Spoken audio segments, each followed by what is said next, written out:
Hola, ya hemos terminado el segundo Vidas de cómic. ¿Y por qué os lo recomendamos? Porque haréis un viaje en el espacio y en el tiempo y en las emociones, de la mano de un dibujo descriptivo y realista, pero también muy expresivo, quizá uno de los prejuicios de los que tenemos que hablar.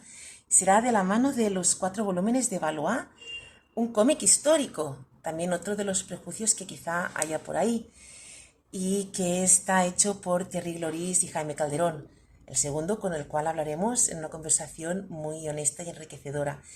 Y también hablaremos del tiempo, de tomarnos nuestro tiempo, porque el cómic, el mundo del cómic también va de esto, de otros ritmos y perspectivas. Así que esperamos que disfrutéis mucho con este Vidas de cómic, a vuestro ritmo, y que tengáis ganas de comentarlo luego. Aquí empieza Vidas de cómic, un espacio para vivir el noveno arte. Soy Carlota Petit, dibujante y apasionada del cómic. ¿Empezamos?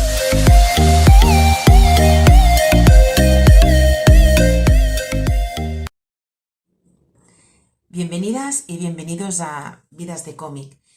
Digo primero bienvenidas porque, aunque hay más hombres que mujeres lectores de cómic, estoy llamando a un futuro cercano, espero, en que haya tantas mujeres como hombres leyendo cómic, que haya muchas mujeres y hombres leyendo cómic. Para esto está este espacio de Vidas de cómic. De hecho, este segundo programa es más emocionante que el primero para mí, porque ya tengo la consciencia de que me escucháis y ya recibo reacciones, que de esto se trata, de hablar de cómic, como sea. Cada uno desde su punto de vista. Hay gente que me habéis comentado vuestro cómic de cabecera o vuestras dificultades y afinidades con el cómic, porque sí, el cómic nos toca a cada uno de manera diferente. Hay gente que le trae recuerdos, emociones muy diferentes, curiosidades. A veces es también el gozar de la belleza artística. Y mirad, quiero empezar con Jaime Calderón, que en la conversación que mantuve con él hace poco me dijo esto cuando le pregunté sobre qué tiene el cómic que puede atraer a todo el mundo. Que hay un cómic para cada persona, eso es fundamental y el tema es encontrar cuál es el tuyo y yo estoy convencido que cualquier persona que sea ajena a la lectura del cómic, en cuanto encuentre el suyo, no va a parar porque es súper gratificante leer, el cómic tiene muchísimas lecturas, no una sola. Y eso es una cosa específica del propio cómic. Te lo lees una vez y te puede gustar más o menos, pero cuando te lo leas una segunda vez al cabo de unos meses vas a encontrar cosas que no habías percibido en esa primera lectura y eso es una pasada, eso es como degustar un vino gran reserva, ¿no? El tema es que se dejen aconsejar por el librero, que sé que les va a encontrar aquello que les va a gustar seguro y que pierdan los prejuicios porque se están perdiendo un universo brutal de disfrute absoluto. Qué bien. Bueno, pues muchas Pues gracias. eso, A ver si cada vez somos más los que gozamos del cómic. Y prejuicios. En este rato vamos a hablar de prejuicios, como comentaba Jaime, que es una de las cosas más limitantes que hay en este mundo. Este espacio es para hablar de cualquier cosa que tengáis para decir, y ahora hago esta llamada a que la hagáis llegar vía redes o plataformas en el formato que queráis, audio, directo, texto, para hablar de recomendaciones, proyectos, actividades que haya sobre el cómic y por tanto sobre la vida, que es de lo que nos gusta hablar. Con Jaime estuvimos hablando un buen rato y lo hicimos desde la escuela que tienen aquí en Barcelona, en la que enseñan dibujo, pintura y cómic, que se llama FEMART, que la llevan Jaime y Esther Punzano. hola, ¿qué tal? ¿Y dónde estamos? Oye, que esto es muy especial. Sí, la escuela, ¿no? Es como una de tus obras de arte también, ¿no? Tus obras... Bueno, mía y de Esther y de toda la gente que nos ayudó, claro. Exacto. Hace muchos años ya, ¿eh? O sea que si oís voces, pues son gente creando sus mundos. Hace 22 años ya. Imagínate. Pues todos podemos disfrutar del cómic y todos los que quieran ser creadores, crear, también pueden encontrar su camino y en FEMAR, por ejemplo, pues también ayudan. Por cierto, que si vais a la escuela FEMAR de Barcelona, podréis disfrutar en directo de páginas originales de los cómics que ha publicado Jaime en Francia y luego en España. Increíbles. No tiene nada que ver el directo con lo impreso. Bueno, entramos en materia. En esta ocasión quiero compartir con vosotros los 4 volúmenes de la serie titulada Valois, de Jaime Calderón y del guionista Thierry Loris, que se publicaron a partir del 2018 en la editorial Delcourt y aquí en España por la editorial Yermo. De hecho, el 4.º volumen será en noviembre, que va a salir, pero podéis ir calentando motores. ¿Y por qué he elegido este cómic? Pues mirar, primero de todo porque soy una fan del dibujo increíble de Jaime y gracias a la conversación que tuve con él nos podrá hacer entrar en su mundo creativo y proceso, sobre todo también de estos cómics. Segundo, porque quiero romper prejuicios. No sé si tenéis, creo que todos, ¿no? Por ejemplo, con los géneros. Hay géneros en los que ya no entramos porque lo decidimos en algún momento de nuestra vida. Y para mí, el género histórico es uno de los que con facilidad digo, no, es que yo la historia, las guerras, no sé, hay poca emoción. Y gracias a de vez en cuando romper estos prejuicios, he podido disfrutar de las muchas capas y pasiones que hay y emociones que hay en este cómic. Por cierto, habrá otra gente que al contrario, que gracias a la historia entrará en este cómic. Perfecto. Después también hay otros prejuicios como con el dibujo realista. Hay personas que dicen, no, es que el dibujo realista ya está todo, es como una foto, no hay expresión, no hay imaginación por parte del lector o lectora. Y de nuevo, esto es un prejuicio, es una etiqueta en la que lo englobamos todo. Y cada dibujo realista es distinto y justamente en general es muy descriptivo. Y hay como mucha más información de la que puede haber en otros tipos. ¿Qué pasa? Que muchas veces los cómics y muchas cosas las consumimos con mucha rapidez, con mucho estrés. Y un cómic que quizá ha tardado un año en hacerse, nos lo leemos en media hora. ¡Pim, pam! Y nos perdemos pues la mayoría de las capas y capas que hay. Un cómic hay que leerlo pues con el ritmo que la cabeza y el cuerpo te pida y pararte aquí, volver a leer esto, mirar aquello, contemplar. Y de esta manera sí que uno puede entrar en el mundo del cómic. Total, dejámonos de romanticismos. Por cierto, y otro de los motivos por los cuales lo he elegido es porque hay muchas emociones, muchas tramas que disfrutar con este cómic y quizá nos ayude a entendernos o aceptarnos más como somos a partir de ver cómo éramos ya en el siglo XV y hablar de la amistad. Que siempre nos quede la amistad, por favor. Y entramos en materia. Vamos a hablar de las vidas de este cómic, de Valois, que veréis que hay de todo. ¿De qué va Valois? Bueno, para mí es una relación de amistad, al final, que son los dos personajes, como dos personajes que vienen de dos mundos completamente distintos, de dos culturas completamente distintas, son capaces de encontrar puntos en común hasta hacerse amigos, ¿no? Y un poco lo que la tristeza que te puede dar el dejar de dibujar estos personajes es el cómo acaban, ¿no? Que dices, ostras, que se hacen amigos al final, ¿no? A pesar de todo, ¿no? Sí. Y como la amistad prevalece por encima de muchísimas cosas, intereses, amores, desamores, etcétera, etcétera. Y a través de estos dos personajes, pues explica la historia en mayúsculas. Trata muchos temas. Sí. En mayúscula, pero con las pequeñeces Sí, sí. del día a día, Sí, sí. cómo se van los 10.000 hombres de una ciudad a la otra, Sí. las revanchas, las envidias. Sí, es un poco la vileza humana, ¿no? Sí, sí, un poco sí. como Que nos puede hacer pensar en nosotros ahora, ¿eh? Que seguramente sí, no somos tan diferentes. no hemos mejorado tanto como No. parece. Valois es una historia muy coral. Hay muchísimos personajes y hay muchas tramas. Esto hace que no puedas resumir o en una sola línea todo lo que pasa, aunque sí que puedes decir un poco con lo que te quedas. Pero justamente también es la gracia de estos 4 volúmenes, que cada uno nos quedaremos con aquello que nos llame más la atención.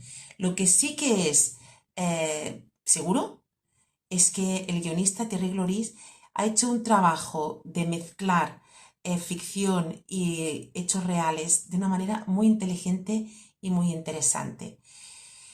No ha hecho una especial introducción a la historia, al contexto histórico, es decir, que tú empiezas a leer y es como si de toda la vida hubieras estado en el siglo XV, pero por otro lado, si lees el cómic como estamos comentando que hay que leerlo, con su ritmo, con su profundidad, deteniéndote donde creas que lo necesitas, se hace la lectura muy natural y el contexto histórico ayuda a hacerlo rico, no entorpece. Sí que hay una pequeña ayuda y es que en las guardas del libro hay los principales protagonistas de la historia. Y quizás una buena manera de entrar en el argumento de esta historia. Así que vamos a hablar de los personajes. Ey, todo está bien, ¿eh? Vamos por los personajes. Nos centramos en los dos protagonistas. Estos son ficticios, no eran reales, no son reales de la historia. Y que van a ser los grandes amigos en esta historia. Blasco de Villalonga, por un lado, es joven, guapo, pelo liso, con ondas por la cara. No es muy alto, pero es fuerte. Es un romántico que cree en el amor verdadero, es leal, empático y le gusta hacer equipo. Por eso, cuando entran en el ejército de Vittorio Vitelli, a él lo ponen en la batalla, en el campo de batalla, cosa que no hacen con Henry. Es voluntarioso y cuando entra en este ejército entrena todo lo que puede para estar en forma. Es soñador. La historia de Valois, de este cómic, empieza en el junio de 1493 y Blasco vive en Barcelona. Y su romanticismo hace que no acepte que su querida, bueno, su futura esposa, según él, pensaba, se va a casar con otro, por conveniencia, que es Carlos Manrique de Lara. No lo perdáis de vista, por cierto, porque vuelve a aparecer en el cuarto volumen. Y en duelo hiere a este noble, con lo cual tiene que huir. El hermano de Blasco, que es religioso, lo quiere meter en la iglesia, porque es la única manera de huir de todo este jaleo en el que se ha puesto. Así que se van hacia Roma, pero de camino hacia Roma se encuentran con Henry y con todo lo que va a venir luego. ¿Cuáles son sus virtudes y defectos? Para mí, el mismo. Su ingenuidad hace que reciba muchas hostias, pero también, por otro lado, lo hace ser muy empático y gozar mucho de todo lo que siente. Luego tenemos el coprotagonista, que es Henri de Rivre de Tersac. Es más alto, fuerte, rubio, con el pelo rizado y las orejas un poco salidas, pero que le quedan muy bien. Es muy seguro de sí mismo, un poco creído y no le importa reírse de los demás. Es ambicioso, seguramente quiere recuperar el linaje que le pertocaba por su familia. Es impulsivo y se mete en líos fácilmente. Viene de una familia de linaje, como decía, que lo ha perdido todo y por eso tiene que buscar trabajo para ayudar a su familia. La presentación en la historia es en el palacio de un diplomático al cual está suplicando trabajo, porque no encuentra de soldado, porque está todo ya cubierto. El diplomático primero le dice que no tiene nada para él, pero luego se lo queda como ayudante. Así que se van para Italia también a hacer negocios y es donde se encuentra con Blasco. Para mí su defecto es la impulsividad y que es un poco superficial, pero por otro lado su virtud es que es alegre, es enérgico y con mucho ímpetu. En el fondo, con la última frase que dice del volumen cuarto, como termina la historia, que es mientras haya vida, hay esperanza, demuestra que es optimista y que también aprende de las hostias que va recibiendo. Si hacemos la comparativa entre ellos dos y la evolución que tiene su relación, empieza cuando se encuentran en Italia, en el norte de Italia, en un hostal, Blasco para hacerse capellán y Henry para hacer sus tratos diplomáticos, con el cardenal de la Rovere, que también es uno de los protagonistas. La situación no da para mucho, porque Henry lleva la mierda del señor, porque en el siglo XV normalmente la cosa no iba automática, y Blasco estaba muy enfadado, muy cabreado, porque su hermano, religioso, se estaba liando en la misma habitación donde estaban todos con el cardenal. os podéis imaginar, yo al menos me imagino una situación que no daba para muchas alegrías. Siguiendo con la comitiva, al día siguiente hacia Italia, Juan Borgia, enemigo del cardenal de la Rovere, los ataca y Blasco y Henry son los encargados de defender a la comitiva y lo hacen, pero los toman como rehenes. Entonces, en la huida y en las peleas, Blasco mata a un hombre, de hecho, al primer hombre que mata en su vida, y se derrumba. Y aquí es cuando Henry empieza a empatizar y lo consuela y empiezan a vivir ya situaciones muy fuertes. De hecho, en la huida definitiva, hacen como casi de Thelma y Luis tirándose por una gran altura. Y de hecho, Blasco, en este momento y en otros de tensión de la historia, grita ¡Visca Cataluña! Escrito en catalán, incluso en la versión española y francesa. Al final entran en el ejército de Vitellozzo Vitelli, un noble que pone su ejército en manos de quien paga, en este caso para ir en contra de los Borgia. Y en el segundo volumen se ve cómo Blasco entrena fuerte y luchan, y en estos casos hay también como una rivalidad. Y cuando gana Blasco, Henry se le ve como muy frustrado. También hay un poco de comparativa entre culturas. Blasco se queja, desde su visión española, de que los franceses hacen fiestas para todo, para cada paso que hacen, y en cambio Henry disfruta mucho de estas ceremonias. En el tercer volumen, cuando ya han resuelto muchas batallas y se ha conseguido Nápoles y todo está un poco más tranquilo, los dos ya amigos se despiden y aquí ya se ve cómo hay una profundidad. Blasco no quiere ir con el ejército francés, el rey francés los invita a formar parte del ejército, pero Blasco no quiere luchar contra los españoles. En cambio, Henry acepta ser consejero del rey. Es una despedida profunda. Y en el cuarto volumen, al final, vuelven a encontrarse por líos varios y allí sí que parece que queda claro que lo que realmente les queda es la amistad. De esto seguiremos hablando. Si habéis estado mirando las imágenes en el vídeo de los personajes Blasco y Henry, o si tenéis el cómic en las manos, os pregunto, ¿os suenan las caras de Blasco y Henry de algún famoso que conozcáis? Esto también es muy interesante, ¿no? El poder profundizar un poco en la parte gráfica. Una de las muchas virtudes del dibujo de Jaime es que no dibuja a todos los hombres y mujeres iguales.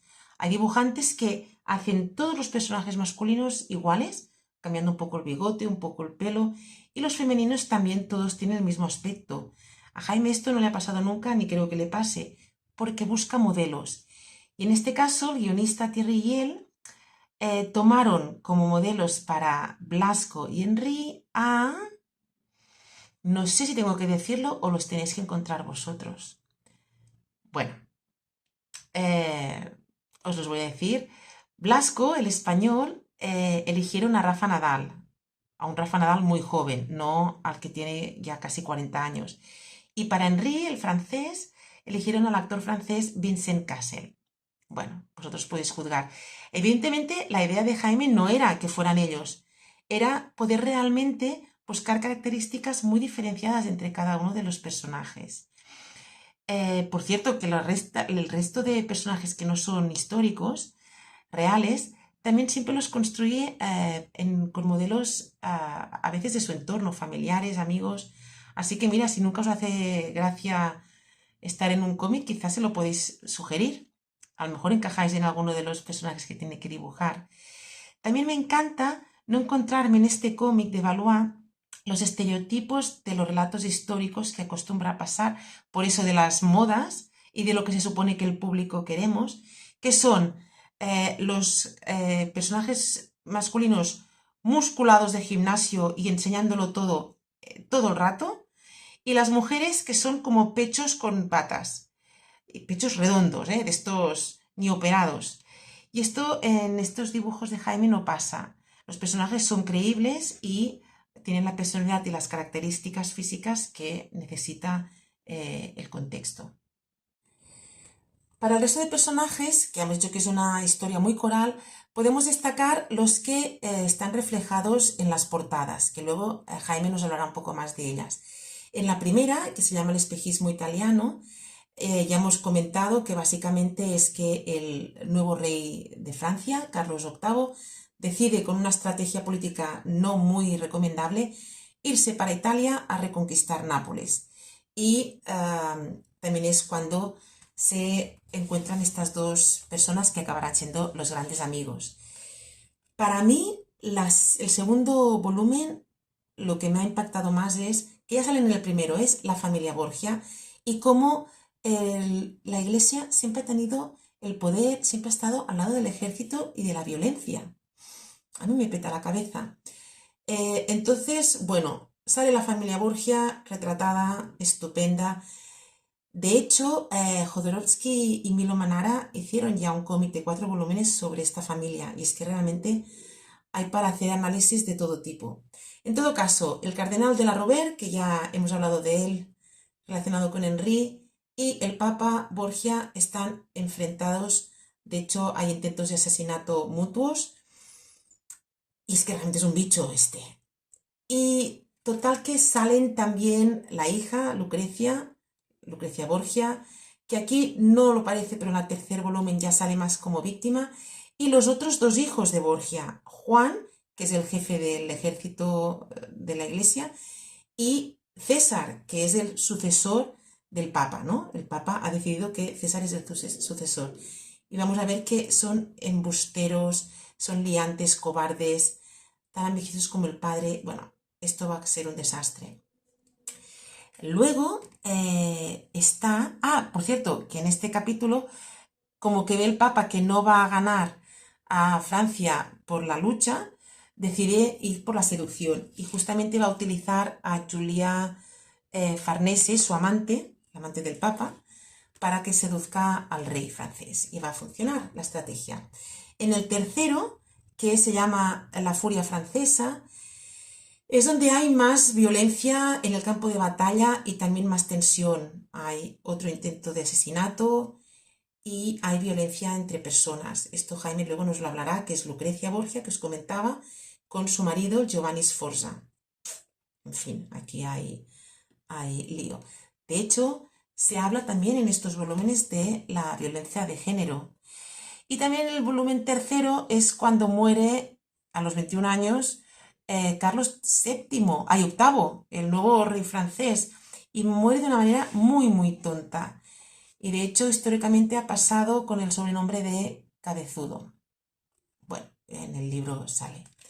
Y en el cuarto, para mí, lo más destacado es que tienen que resolver la descendencia del nuevo rey, que es el primo de Carlos VIII, Luis de Orleans, porque la mujer no le da descendencia. Y también hacen servir unas estratagemas políticas que quizás también se utilizan ahora, ¿eh? Y luego que César Borgia mata a su hermano, Juan Borgia, lo asesina, porque él no quiere ser religioso, él quiere ser el jefe del ejército y lo consigue. Y el Papa se hunde. Evidentemente no sabe que ha sido su hijo quien lo ha asesinado. En fin, es tremendo, vaya familia de bichos. Bueno, vamos a seguir hablando un poco más de las portadas, desde las palabras que Jaime nos dice.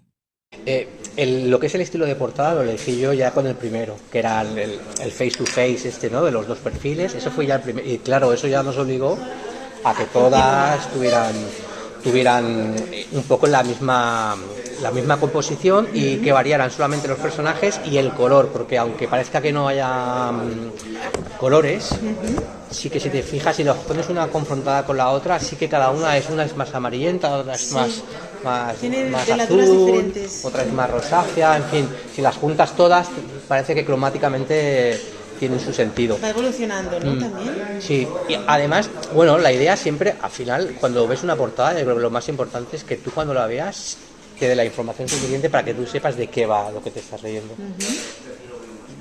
que sepas al periodo que vas a leer, más o menos, si es actual o no, y que te dé ciertos indicativos De lo las tramas que va a haber en de las medio, tramas ¿no? que va a haber dentro, sin hacerte spoiler, lógicamente. Vamos a seguir escuchando Jaime cómo nos destaca algunas de los centenares de páginas que tuvo que dibujar para esta serie de Valois. Podría haber elegido muchos aspectos. En ese momento veréis que eligió un tema concreto. Vamos a alguna página. Te he pedido que destacaras alguna. ¿Te has quedado más con el tomo 3? No sé si esto quiere decir que es el que le tienes quizá más cariño. Bueno, quizá a mí es el que más me gusta por todo lo que pasa, ¿no? El cuarto está muy bien porque es un poco el desenlace de la historia, pero el tomo 3 confluye en muchas cosas, muchos elementos. El caso de la mujer, el elemento de la mujer, La página 9. a mí es una cosa que me toca especialmente. De hecho, por eso el personaje con el que más he empatizado hasta ahora, del que dibujó, es Isabel. Es un personaje femenino, está muy desubicado en la época, todo lo que tiene que pasar, todo lo que tiene que luchar para llegar a intentar ser como es ella, en fin, es un personaje que me hizo De los dos de los volúmenes que hiciste en anteriores, sí. Francia antes, sí. Esta página en concreto, claro, es la Que página es en la cuando que... Borgia pega Exactamente, o sea, a Julia, maltrata ¿no? a Julia Farnés simplemente por celos. O sea, el tema es, o sea, la vileza humana hasta dónde llega a ser capaz de que eres, o sea, por celos empieza a pegar a su amante, cuando él mismo es el que le ha obligado a Exacto, tener relaciones con el rey de Francia para ganárselo. exacto. Y entonces, claro, es como una cosa que a mí, aún cuando hablo, se me pone un poco mal estómago, ¿no? Y claro, dibujarlo, cuando tú dibujas algo lo tienes que sentir, tienes que ponerte en el lugar de los dos personajes para que transmitan realmente lo que tienen que transmitir. Entonces, claro, ponerte en el Te lugar dio del mal rollo. papa, pues a mí me dio, no me gustó, no me gustó especialmente, pero claro, lo tienes que hacer, lo Y tienes que luego dibujar. también en la página 5, ¿no? La página 5, que es el momento en el que el marido de Lucrecia pues intenta maltratarla, de hecho le levanta la mano para pegarla. Y De bueno, hecho, pues son los dos que salen en primer plano. eso es. No sé si puedes explicar la anécdota que me comentabas antes de la Sí. portada. Bueno, la elección de los dos era porque, en teoría, bueno, en teoría no, y eso se ve en el cómic y ya lo explica Gami, se lo explica a su padre. Lucrecia es una mujer maltratada por su marido, de hecho por eso pide divorcio. La nulidad. Eso es. Y entonces cuando hicimos los bocetos y elegimos a los dos personajes era por lo potente que tenían a nivel visual y a nivel de contexto lo que estaban explicando, que era el tema de la mujer maltratada, más un tema que en ese momento en Francia estaba muy en auge, había habido muchas manifestaciones. Pienso que en toda Europa, pero en Francia especialmente en aquel momento se hablaba mucho del tema. Y entonces en el primer boceto Lucrecia miraba a su marido con cierta rabia, Como ¿no? están ahora, ¿no? En la Eso final. es, pero ella tenía la cara marcada de golpes del marido y estaba dibujado así. Y entonces cuando le presentamos la idea al editor, pues nos dijo que no, que por ahí no, que eso sí que no, que eso iba a generar demasiada polémica y que entendía que igual afectaba comercialmente al álbum.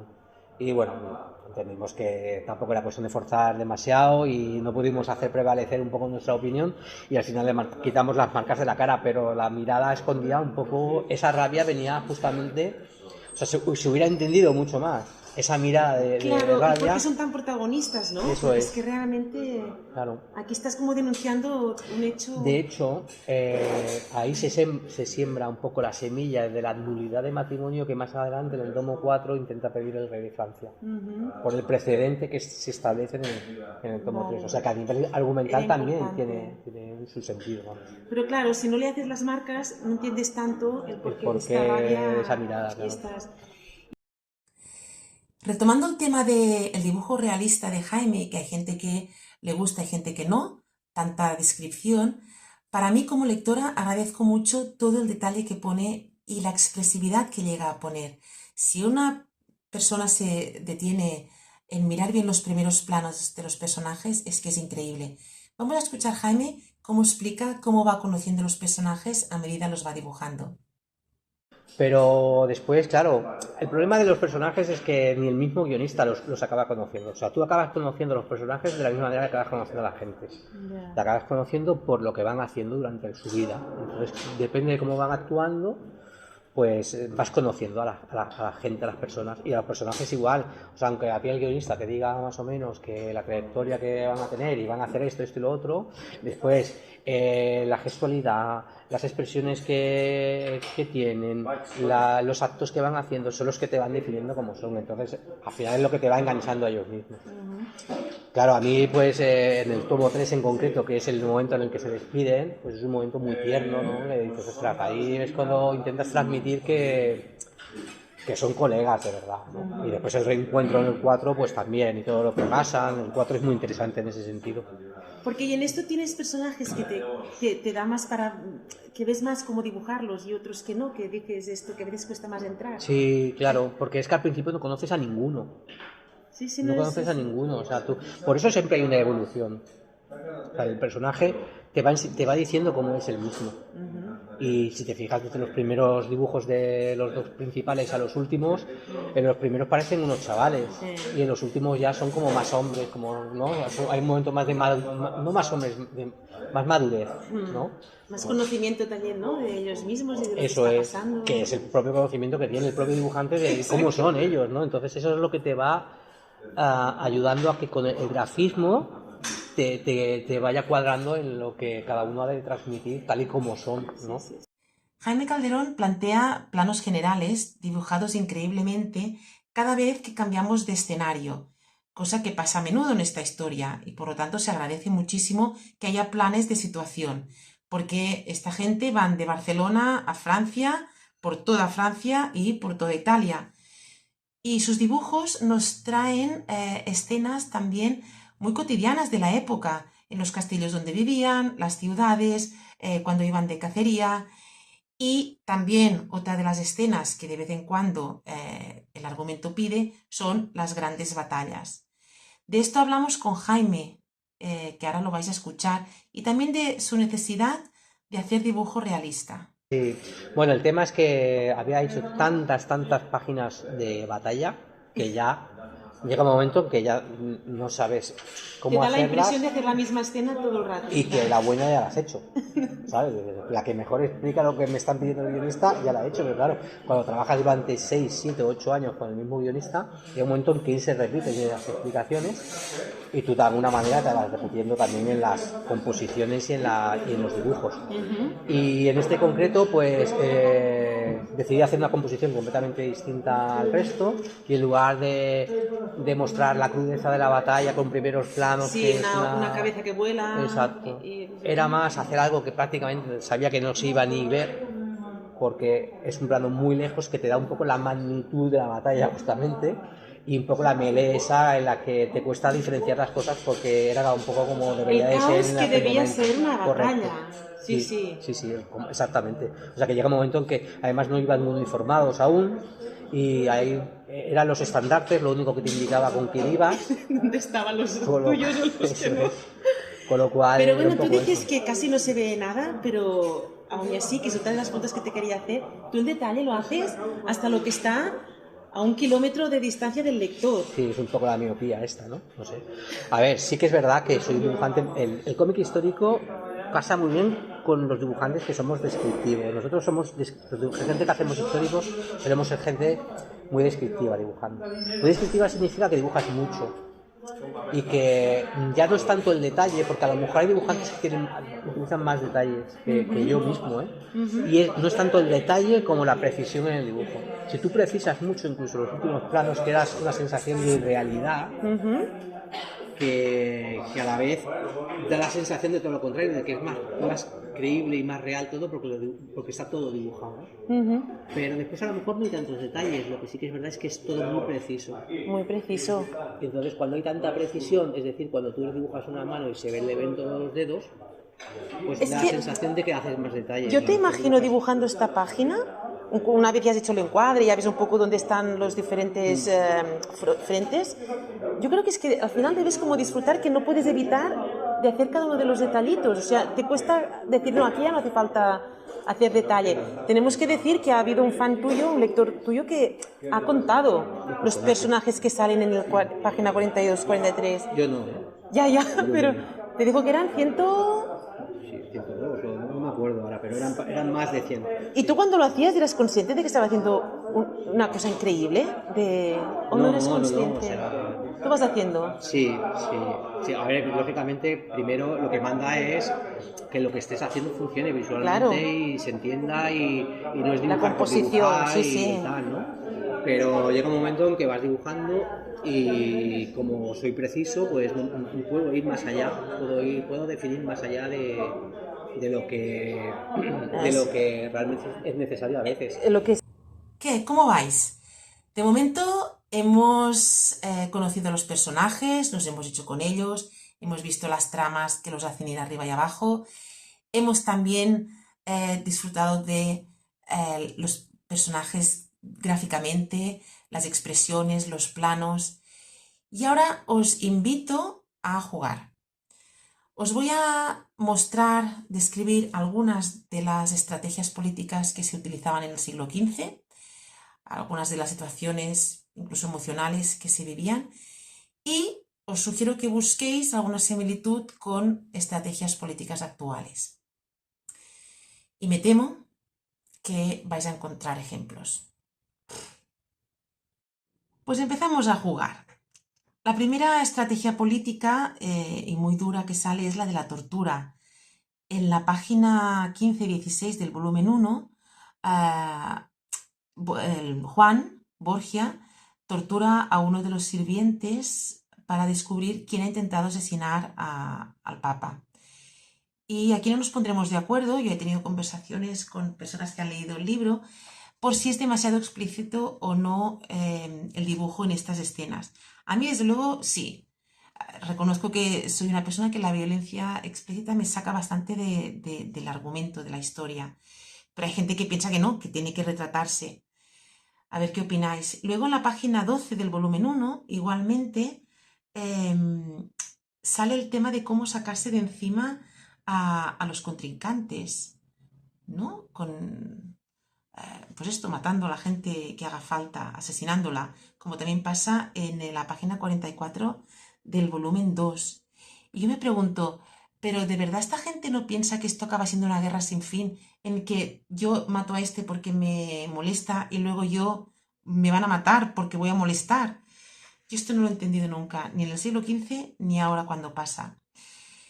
Luego hay otra estrategia política que yo no sé si ahora se utiliza, pero que en esta historia sale varias veces, y es que el rey VIII, quizá por su juventud, o quizá porque ve que todo esto no sin sentido, todo esto de guerra, y ahora lo tengo, ahora no lo tengo, ahora lo vuelvo a reconquistar, pues en la página 8 y 9 del volumen 1 y luego en la página 39 del volumen 3, el rey, delante de todos sus asesores políticos, diplomáticos, cada uno dando sus razones, él al final lo que hace es lanzar una moneda al aire. Y si sale una cosa, va a conquistar Nápoles, y si sale la otra cara, va a quedarse en casa. Y luego pasa lo mismo cuando tienen que afrontar una batalla. Increíble. Y a mí me parece que esto, de alguna manera similar, creo que pasa. A veces el sinsentido está también en la política.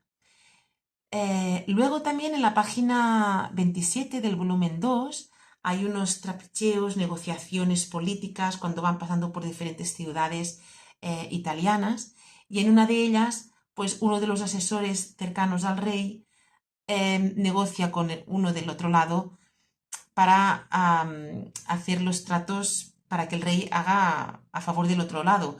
Y a cambio, ¿qué recibe? Pues una bolsa, un saco de monedas de oro. Y esto a mí me ha recordado, pues no sé, los sobres, sobornos. En el volumen tercero, en la página 31 y 32, el maltratador de Lucrecia Borgia, su marido, Giovanni Sforza, al final el Papa se lo saca de encima y lo hace anulando el matrimonio. ¿Y cómo lo hace? Pues alegando que Sforza es impotente.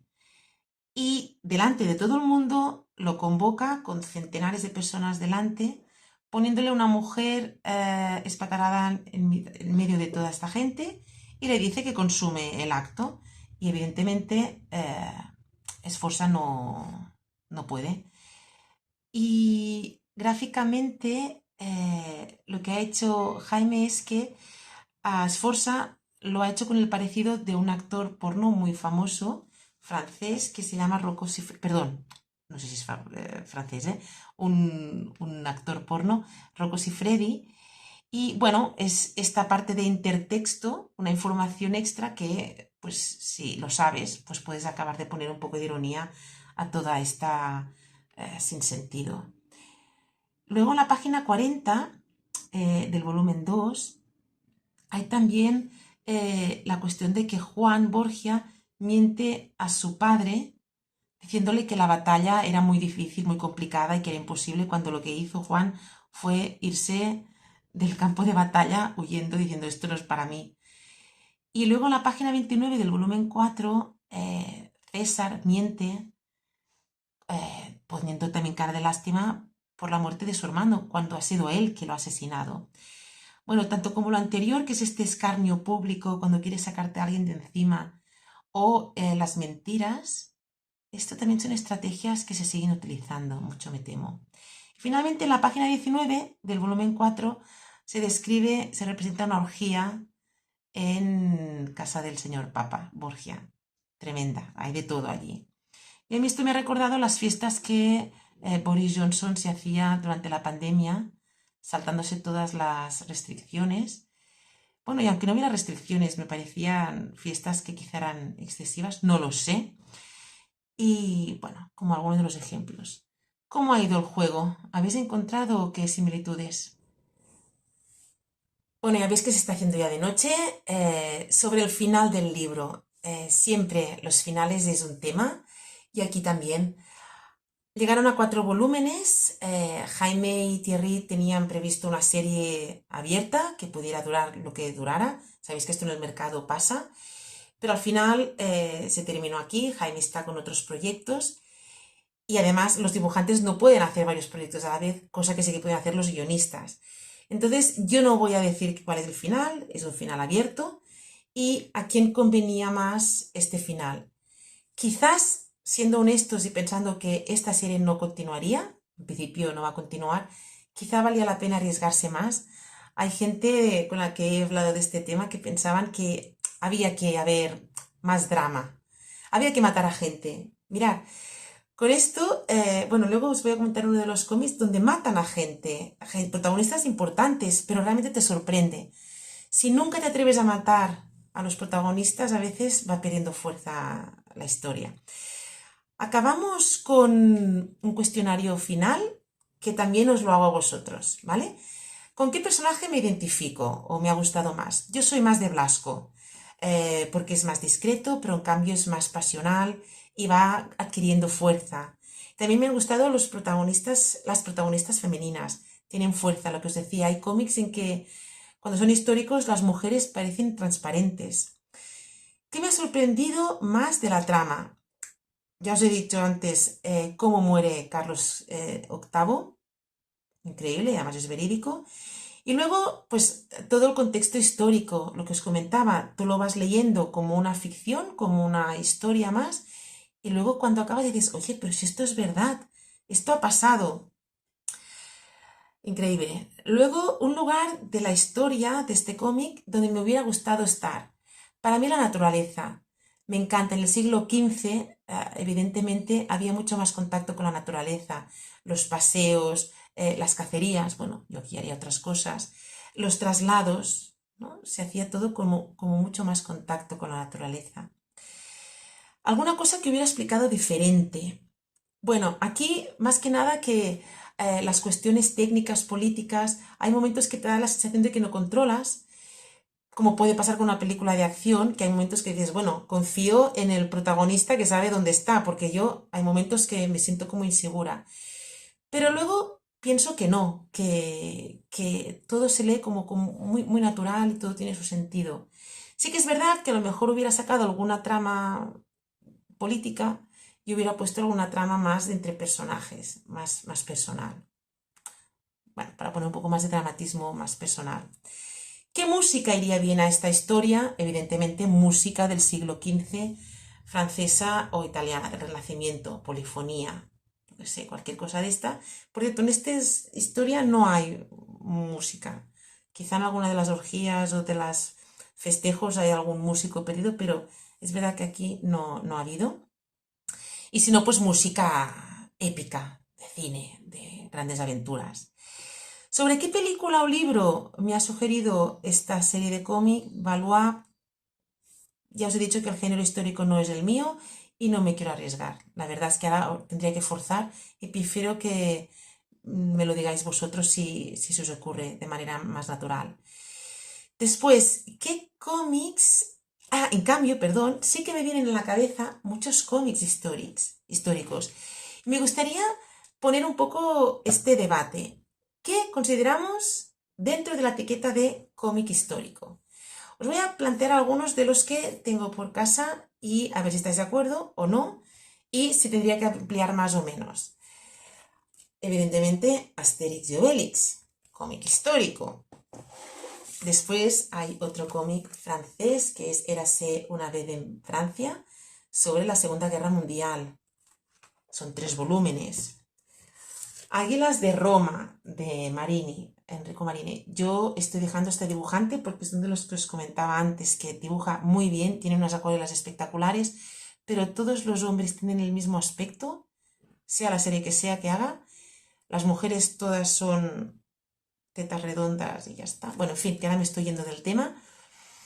Y los argumentos quizás son un poco planos. Bueno, no sé, pero en principio Marini se basó en un episodio de las guerras de Roma contra los bárbaros. Luego hay la Ovaí. Son 3 episodios, 3 volúmenes, que el dibujante es Des, que vive en Barcelona, por cierto, y que hablan de la ruta del opio en China, en la época. Luego está Gibrat, que ha hecho ya bastantes volúmenes titulados Mateo, situados durante las guerras mundiales. Luego Jaime justamente me sugirió, me recomendó esta serie, que es bastante larga, son varios volúmenes, que se llama Las 5 Tierras. Y todo es el contexto este de reyes que se mueren, sucesiones, envidias, diferentes reinos que están enemistados. Pero es ficción. Esto realmente sí que es ficción, pero está basado en la historia nuestra. ¿Sería cómic histórico este? O, por ejemplo, de Cascaborra tenemos esta historia sobre Goya, también histórico. Bueno, me pregunto, ¿qué entendéis vosotros por cómic histórico? Al final las etiquetas siempre nos quedan un poco bailando, ¿no? Que es difícil concretar. Y ya puestos, ¿tenéis algún cómic histórico? ¿Algún cómic histórico que queráis recomendar? Que os atraiga por algún tema. Pensad que en Francia, desde hace unos años, el cómic histórico es uno de los más importantes y se llegan a publicar hasta casi 500 cómics históricos al año. Una pasada. Así que quien sea amante de la historia ya sabe dónde tiene que ir. Bueno, y vamos a acabar con unas cuantas anécdotas y curiosidades. Alguna curiosidad más es que en estos libros de Valois, extrañamente, no hay extras. Normalmente cuando acabas de leer un cómic tienes, bueno, es agradable encontrarte con algunas anotaciones, algunos esbozos que ha hecho el dibujante para crear los personajes, para crear las portadas, el proceso de toda una página, desde la idea hasta el entintado, coloreado.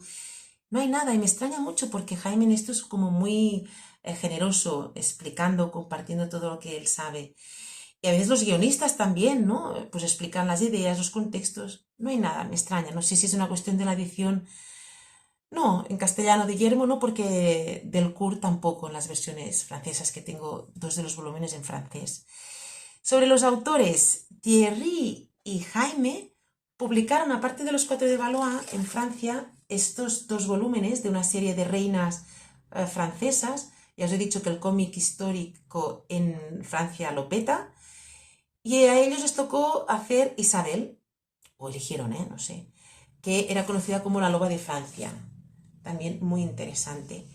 Y Jaime en Francia también publicó 4 volúmenes de esta serie que se llama Los Caminos del Señor, en francés Les Voies du Seigneur, y que están situados en el siglo XIV, en las cruzadas cristianas. También muy interesantes. Y bueno, ahora Jaime ya está en otro proyecto desde hace un tiempo, ha cambiado de género. Yo tengo muchas ganas, la verdad, de verlo con otros géneros. Y además es con el guión de Jean Dufault, un gran guionista francés. Y por lo que hace Thierry Loris, ha hecho otras series, evidentemente. Y la que ahora lo está petando en Francia es Wild West, que en España no ha llegado y la verdad es que tiene muy buena pinta y me gustaría mucho poderlo leer. Si no, quizás lo compre en francés. Por cierto, si queréis saber más del arte y del proceso creativo de Jaime, el artista Mark Leisner ha hecho un documental en su canal, que os pasaré en las redes, en las plataformas, el enlace, con todo el arte de cómo dibuja Jaime.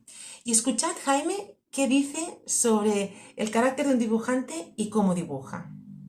O sea, ¿tú crees que esto va con la personalidad? Sí, totalmente. Cada dibujante Sí. dibuja según cómo es. Sí, sí, sí, además es una cosa que es innegociable, es decir, que es una cosa que tú no puedes renunciar a ella. Tú puedes utilizar otras cosas para intentar ser más sugerente y menos descriptivo, como lo estoy haciendo ahora. Pero la parte descriptiva, eso la lleva tu manera de hacer. De hecho, las ilustraciones son muy parecidas. Ya. Sin tinta, pero son muy parecidas. Es un lápiz bastante preciso en sí. Y eso es que no puedes hacer algo distinto porque sería ir en contra tuya. Entonces, al final, lo único que puedes hacer es aceptarlo y potenciarlo. Exacto. Es decir, intentar sacar Tus puntos fuertes. Claro, intentar optimizarlo y ponerlo al frente del trabajo. Y hasta aquí el viaje que hemos hecho hoy por el tiempo, el espacio y las emociones. Y como veis, Vidas de Cómic no tiene como objetivo las novedades de cómic. Yo, francamente, pienso que mi objetivo es los cómics que me interesan y tengan la edad que tengan. No sé si vosotros tenéis la misma sensación de que cada vez todo va como más rápido y todo caduca, bueno, a los meses. Y estoy como con ganas de no estresarme con una montaña de cómics que tengo que comprar, porque si no, de aquí a 3 meses ya no los voy a encontrar. Creo que en el siglo XXI esto tendría que cambiar. ¿Cómo lo veis? Aparte, también estoy tranquila porque hay podcasts como el de Javier Marquina, que se llama Microreñas, que os recomiendo mucho, que cada semana, admiración por él, hacia él, cada semana comenta 10 novedades de cómic. Así que esta parte la tenemos cubierta. Sí que próximamente haré un programa de Vidas de Cómics sobre cómics de relatos cortos. ¿Y por qué? Que además hablaré de novedades. Pues porque este mes de septiembre del 2022, sitúo la fecha porque, claro, los videopodcasts se pueden escuchar y mirar en cualquier momento y a lo mejor alguien lo verá de aquí a 10 años, pues este septiembre del 2022 tengo la alegría, estoy como muy contenta de participar en 2 novedades de cómic. Y las 2 es un conjunto de relatos cortos. Por un lado hay el cómic titulado Mil Brujas, donde comparto una historia con otras 24 historias de otras dibujantes y guionistas. Y luego hay el cómic, que es todo mío, que se llama Un poco de humanidad. Y bueno, a Jaime ya veis en estas fotos, ya le pude dar el ejemplar de Mil Brujas antes de que salga al mercado. Y con esta excusa me gustaría invitar a un guionista que me encanta, que tiene un par de cómics de relatos cortos, a ver si lo puedo juntar un poco todo y hablar de esto, de los relatos cortos. Hay también el prejuicio de que el mercado no está para relatos cortos, que está para grandes sagas interminables, para asegurar muchas ventas. Y bueno, sería un buen debate. Y se nos ha hecho de noche, acabando este Vidas de Cómic, que ya os dije que hoy tratábamos muchísimos temas. Aquí se podía estirar por todas partes. Yo, si me tengo que quedar con uno, quiero quedarme con la amistad, uno de los motores que hace que tengamos ganas de vivir. ¿No creéis? Y si queréis formar parte de este club de vidas de cómic, ya lo sabéis, sois bienvenidas y bienvenidos. Si os queréis suscribir al canal, perfecto, y compartir lo que tengáis ganas. Nos vemos en el próximo Vidas de cómic y nos vemos en cualquier evento relacionado con el cómic. Hasta pronto. Y hasta aquí este Vidas de cómic. Espero que os hayáis quedado con ganas de leer muchas más y compartirlas. Estamos en contacto en las redes sociales. Hasta pronto.